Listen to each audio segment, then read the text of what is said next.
morning.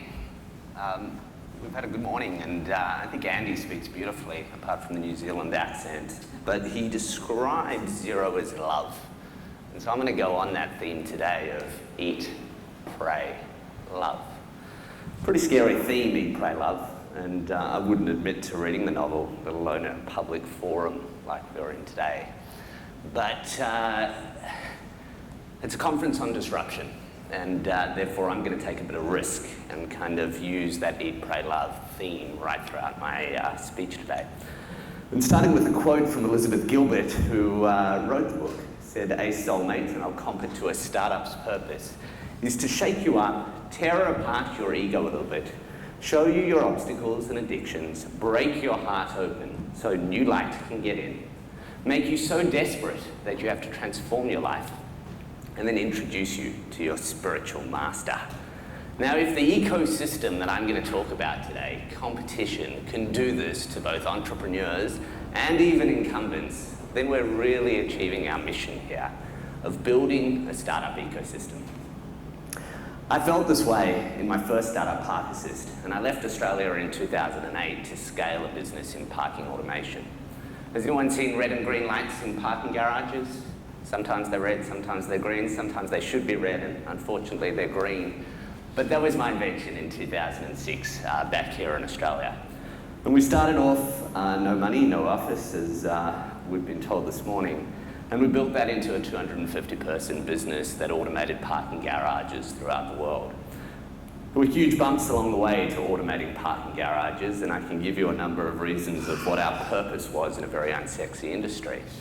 But it was tough. It was really, really tough those first 2 years. We spent a very simple concept telling you where to park, which is at the social fabric of society. We went around knocking on doors how big shopping malls in the GFC should spend millions of dollars putting infrastructure of little red and green lights through their parking garages that could tell you where to park. And Frank Lowy, when I sat with him finally after knocking on about 100 doors to get to him, telling why he should spend $300,000 on his car parking garage, at this point in time, said, "That's fascinating. That really, really is interesting." So we did that for 2 years, and Westfield rolled us out through Australia. And we got to a point in time 2 years later when the growth was fantastic and everything was going really, really well. And all of a sudden, I started out seeing our literature printed in Chinese as well. And the problem is that we weren't going into the Chinese market. And we had immense competition start up. We'd educated this market. We'd spent millions and millions of dollars of time building kind of a value proposition over here. But within 2 years, we'd been copied and cloned. And unfortunately, it wasn't us doing that work. And our competitors came into Australia selling exactly the same value proposition of red and green lights in parking garages. We hadn't differentiated. We hadn't created a defensible way to differentiate ourselves. And that was the biggest challenge. And so we spent 3 months figuring out how are we going to create defensibility. And so that's the theme of today. Really, what I want to talk to you about today is disruption's fantastic, and everyone thinks about disruption in the offensive sense of the word. What I want to talk about today is disruption in the defensive sense of the word. What I want to do today is say, hey, there was a point in time in 2009 at Park Assist whereby we'd done all the hard work of building a startup, but we hadn't created defensible disruption. And so we went into this room for 3 months and we thought about it and we said, how can we create that point of difference? And at Park Assist, the way we did it is we said, we're no longer going to use sound as a measure of detection, but we're going to use cameras as a measure of detection. What we're going to do is use video analytics and software to create learning algorithms such that these cameras could constantly do better with the more images that they were able to collect. And with with video, what you're able to do is not just detect a vehicle, but identify a vehicle as well. And that brought up a whole bunch of applications that was phenomenally disruptive by actually bringing vision or sight into the value proposition. So from there, our business scaled beautifully as we developed this product, and the sensors or the video continued to learn these algorithms and create a better experience for more. And then we opened that up to a whole bunch of applications from third parties to leverage that video, be it payments, be it ticketless parking, which you might see today, to the point where not only did we get rid of people kind of telling you where to park in a parking garage, but no people collecting the cash. Machines did all the work. And that was our cycle of disruption, where we experienced enormous growth when we could create that point of difference as opposed to worrying about the competition. That business was sold in 2013 to a large Dutch company, and I spent the next 18 months figuring out what I was going to do. And what I wanted to do with the next business, Benefit Road, which we started 9 months ago, was not worry or fear whether the red or green light was going to change to the other colour, or worry about competition from China. What I wanted to do was really focus on building a beautiful, defensive, disruptive product in the marketplace. I wanted to focus all the energy not on my competition, but rather improving our platform and our product. And so what I did over those last 18 months is figure out, hey, what do companies around the world do to create defensible disruption? And that's where the eat, pray, love thesis comes into play. On the left-hand side of the chart, you see the eat. These are companies that, from my perspective, are going to get eaten. And they're going to get eaten for a couple of reasons. One is they arrogantly rely on their distribution, their branch networks, at this point in time, to create defensibility. That is target. And what happens is they tend to close themselves off from the ecosystem. And it's the ecosystem that creates defensible disruption. They turn around and they say, we can do it all ourselves. And what we're going to do is create our fat margins. We're going to create a great business, but it's just going to be us. And everyone else, you're our competition. The banks are a phenomenal example of this in Australia. And we've heard of the fintech revolution, and it's happening right now because of this very reason, the closed application mind of big banks. And there's some other examples on the left-hand side of that chart that really have the same mentality and are all targets to be eaten by the competition.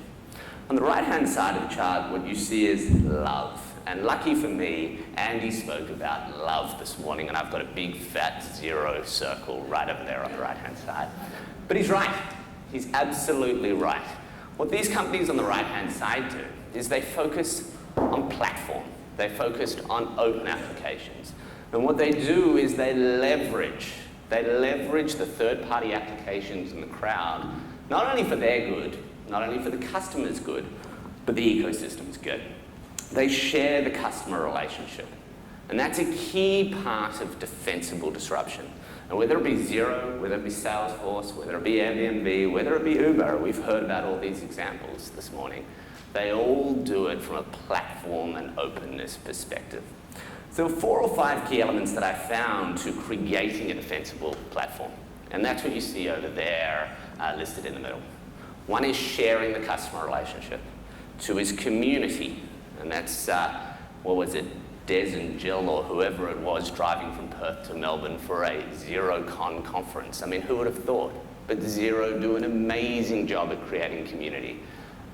The 3rd is tools. How do we leverage tools to create amazing utility and incredible customer experience that we can leverage off later?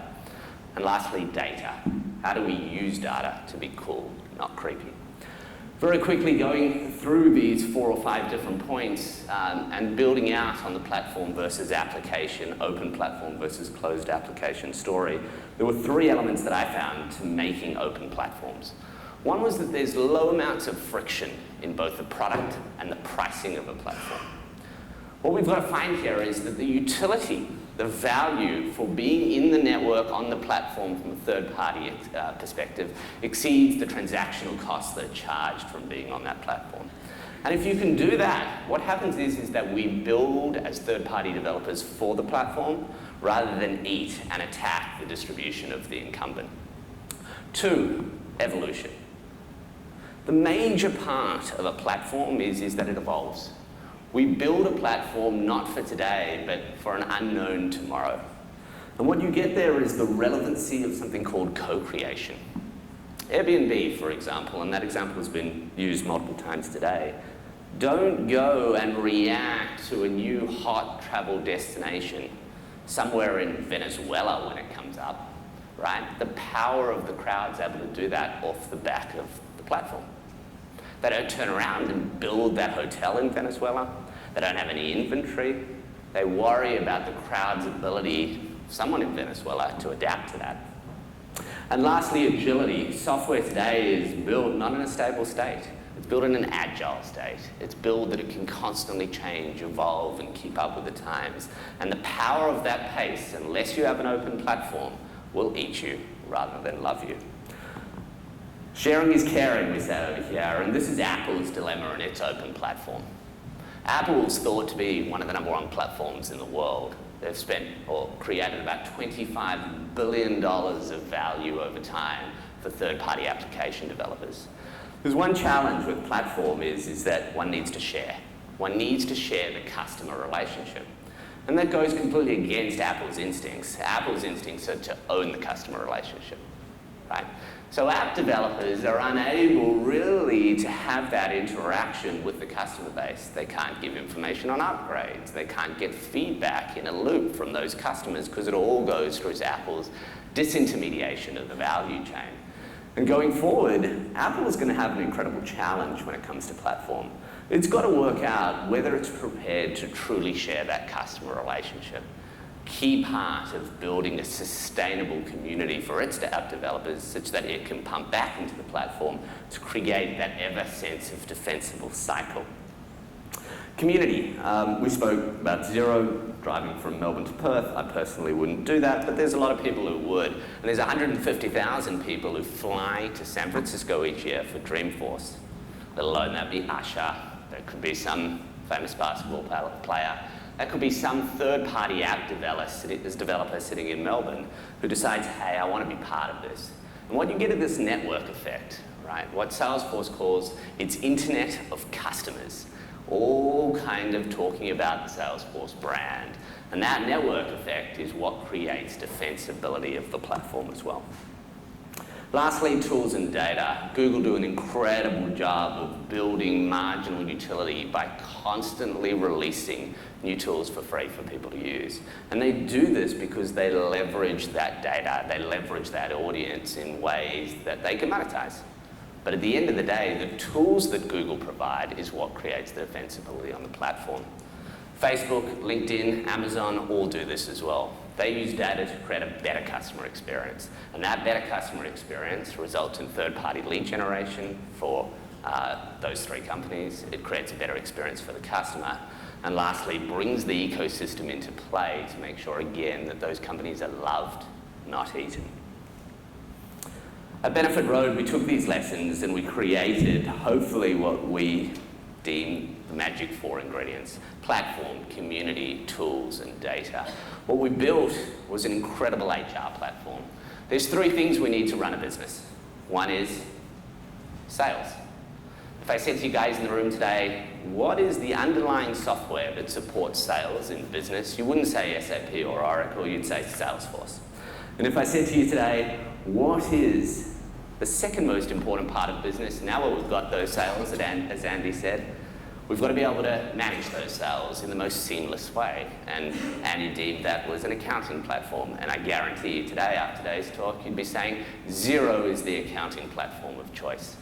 And if I said to you, thirdly, what is the third most element of business that's important? You'd say people. And I say, what's the HR platform that powers our people in small business today? And you'd say, I have no idea.